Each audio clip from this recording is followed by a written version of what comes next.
Hello and welcome back. So today we are not going to be looking at a scandal or a conspiracy or a mystery or anything like that. Today we are just going to be looking at the little legends that have grown up around King Alfred the Great. So we're going to be looking at 3 legends, and then we are going to have a little look as to why these legends came about and what they could mean. So when Alfred and his siblings were little, his mother Osbert brought out a book of English poetry, and she said to her children that whoever could come back to her and recite this book of poetry could have that book. Now, young Alfred, the youngest of all the children, he really wanted this book of poetry, so he took it back to his tutors and they helped him memorize this whole book. So then he went back to his mother, recited the whole book, and his mother gave him this book of poetry for him to keep. So like all legends, we don't actually know whether they are actually 100% true or not.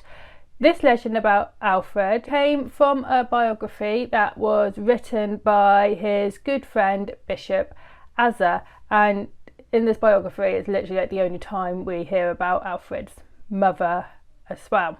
Now, the story written by the friend of a king could have some bias and could probably be more exaggerated than what it was, but we do actually know that Alfred had a love of learning and he was a champion of education in England. So when Alfred was King of England, he created a court school to educate his own children, and this court school was also to educate the sons of the nobles and also boys of lesser birth who were showing intellectual promise. And in this school they studied books in both English and Latin.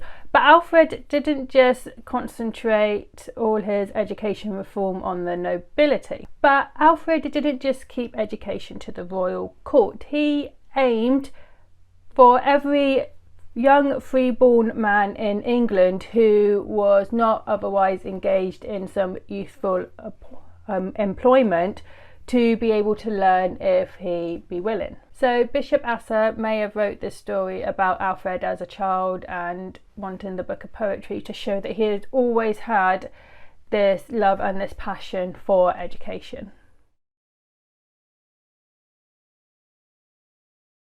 So the story goes that in the 850s, Alfred and his father went to Rome on a pilgrimage, and while in Rome they met up with Pope Leo IV, who confirmed Alfred and anointed him as king. Now, it would have been strange if the Pope did actually anoint Alfred as king, because Alfred had 4 older brothers, so the chance of him becoming king was actually really small. But why would there be this story about him being anointed as king by the Pope?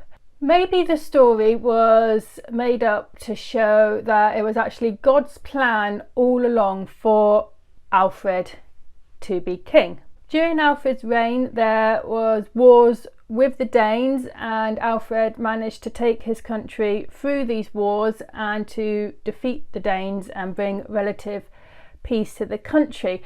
So maybe the person who told this story was saying that God knew that Alfred was the king to be able to do this, and that through his representative on earth, the Pope, he confirmed this.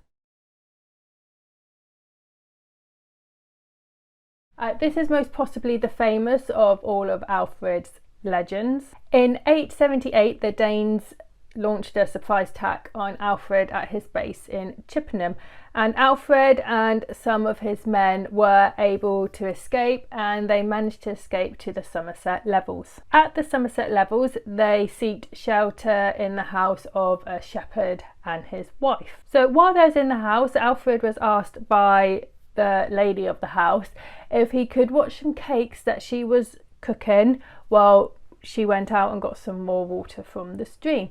Alfred agreed to do this, but preoccupied by the war that was going on, he let the cakes burn. When the lady of the house came back and saw that her cakes was burned, she told Alfred off, not knowing who he was at all, and Alfred accepted that he was in the wrong and he apologised for burning the cakes. Okay, like the other legends, there is no actually contemporary evidence for this happening, and the first time this was written down was 100 years after Alfred had died. So in this story it shows that Alfred was able to accept that he was in the wrong and the cakes being burnt were his fault, and that he accepted this without having to use his privileged position of being the monarch to get out of trouble. All in all, this legend about Alfred and the other legends make Alfred appear to be a great king. So they're the legends of Alfred the Great and a few explanations of why we have these legends for Alfred the Great. I hope you enjoyed this video. If you did, like and subscribe, and I'll see you next time. Bye.